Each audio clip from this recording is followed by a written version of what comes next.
Hello bachcho, let's read out a question first.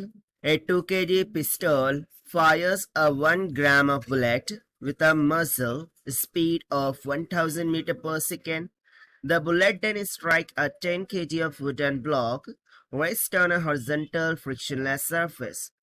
So आप diagram में देख सकते हैं एक पिस्टल है वो 2 kg की है वो 1 ग्राम ऑफ बुलेट को फायर करती है 1000 मीटर पर सेकंड से राइटवर्ड डायरेक्शन में towards the block. So block का मास कितना दे रखा है 10 kg के इक्वल, ठीक है ना। और ये एक फ्रिक्शनलेस सरफेस पर रखा हुआ है। Now the block and the embedded bullet then slide across the surface.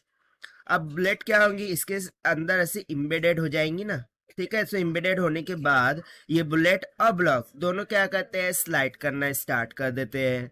So the explosive charge in the pistol acts for 0.001 second.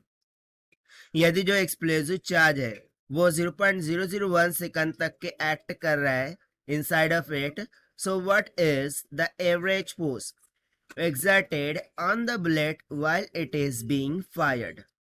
So average force कितनी एग्जर्ट हुई होंगी जब हमने बुलेट को फायर किया था वो हमें यहाँ पर कैलकुलेट करके बताना है। तो चलिए स्टार्ट करते हैं हम सोल्यूशन से, but before of its let's talk about the key concept which we are going to use here for this question. So concept हम यहाँ पर क्या लगा सकते हैं कि देखिए इस तरीके से ना बुलेट है, ठीक है ना, इस तरीके से बुलेट है और बेसिकली बुलेट क्या कर सॉरी पिस्टल है वो बुलेट को फायर करती है। अब बुलेट जा कर के इस ब्लॉक में एम्बेड हो जाती है और फिर एम्बेड होने के बाद ये दोनों एक साथ मूव कर रहे हैं। तो देखिए ये जो एवरेज फोर्स लग रही है उसका सिंपल सा फॉर्मूला क्या हो जाएगा, that will be equals to the change in momentum divided by the change in time, that is delta t. So basic conceptual formula का हमें यहाँ पर यूज करना होगा। so this is equals to now change in momentum क्या होगा, mass into the final velocity minus of mass into initial velocity divided by the change in time, that is delta of t के equal, ठीक है। see here, so basically देखिए ये जो block है वो जब इसमें बुलेट एम्बेड कर गई उसके बाद क्या कर रहा है, मूव कर रहा है।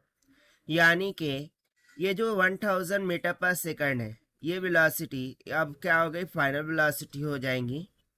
सो यहाँ से हम सिंपली लिख देंगे मास किसका होगा बुलेट का, that is 1 divided by 1000 kg, इस ग्राम में गिवन है इसीलिए kg में कर लिया, मल्टीप्लाई बाय उसकी स्पीड दैट इज 1000 माइनस का ये तो हो जाएगा simply 0 divided by change in time.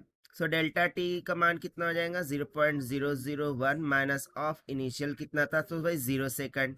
So this will comes out to be 1000 से 1000 कैंसल डिवाइडेड बाय यहाँ पर कितना हो जाए 10 का -3 ऊपर जाके 10 का 3 यानी कि 1000।